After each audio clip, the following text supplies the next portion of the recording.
বিজ্ঞ আদালত থেকে এফআইআর অর্ডারের আদেশ সম্বলিত কিডনি সংক্রান্তে একটি এজাহার কপি প্রাপ্ত হই।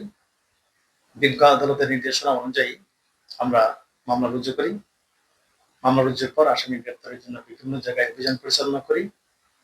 গতকাল বগুড়া সদর থানা এলাকায় অভিযান পরিচালনা করে এই জাহান্নামী আসামি আব্দুল সাত্তারকে গ্রেপ্তার করতে সক্ষম হয়েছি। আব্দুল সাত্তারের নামে আরো কিডনি সংক্রান্তে 5টি মামলা রয়েছে। আসামিকে বিজ্ঞ আদালতে সুপর্দ করা হবে। অন্যান্য আসামিদের গ্রেপ্তার অভিযান অব্যাহত আছে।